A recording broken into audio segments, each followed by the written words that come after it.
First off, I'd like to wish everybody a happy Thanksgiving.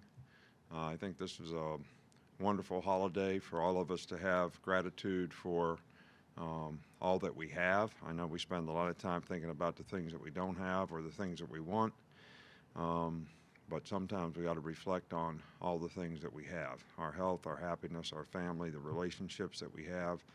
All those things are really, really important, and this is a great holiday for everybody to take note of all that. You know, we had really good practice Monday and Tuesday. I think the message to the players, is, you're practicing to prepare yourself so that you can go play, a really good game. And then the question is what are you willing to do um, based on what you want? And but really, what it's all about is what are you willing to invest, all right, to get what you want.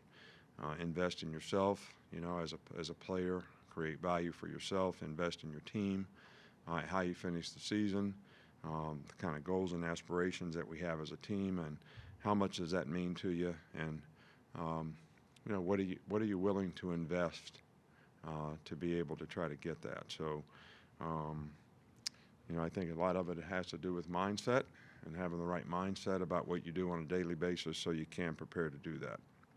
Um,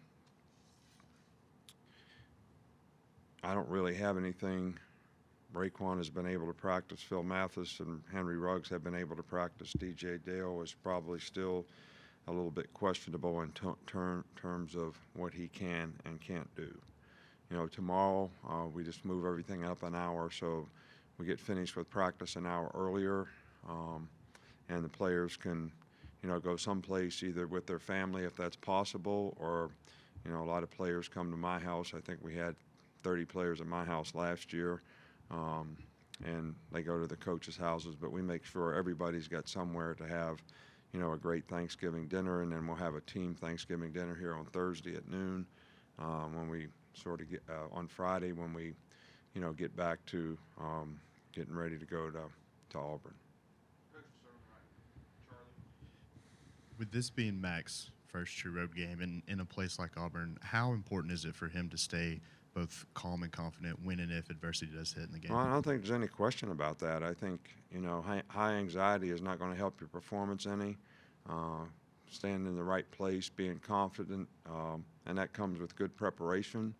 Um, Experience is something that he's gotten in a couple games, and he's going to get some experience in this game too against a very good defensive team. So, but I think it's really important that the players around him play well, because that's going to help his confidence, because maybe then he can have a little success, which is always a good thing, especially early on.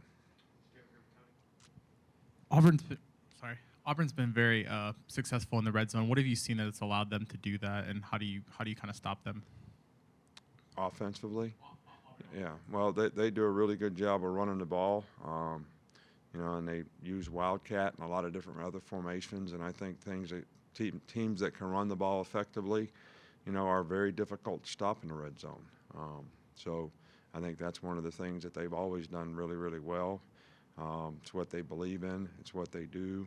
Um, and, we have a lot of respect for their ability to throw the ball, and they've made plays passing as well. But I think because you got to stop the run, that enhances those opportunities too.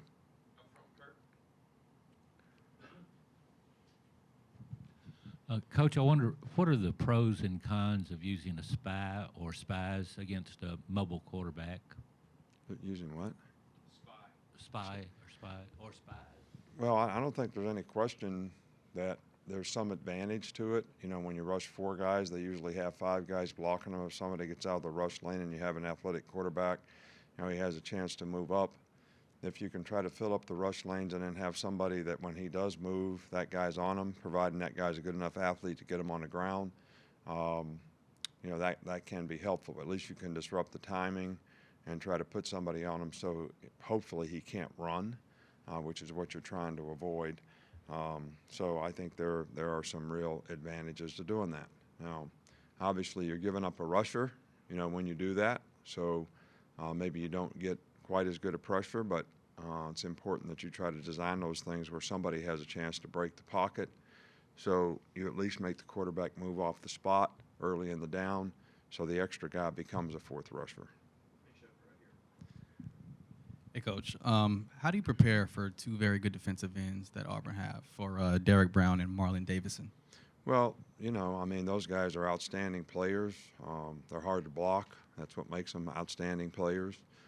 They both can, you know, rush the passer very well. They got great size. They got really good initial quickness. They play with power. So, you know, you better strike the guy in the right place. You better have the right hand placement on them. And you better work hard to finish the block because they're very good at getting off of blocks. And if you can't sustain and finish, you know, you're going to have very much success, run or pass. So, you know, that's what we're trying to get our guys to do, and I think they have a lot of respect for them, and they're doing everything they can to get ready for them. Thank you.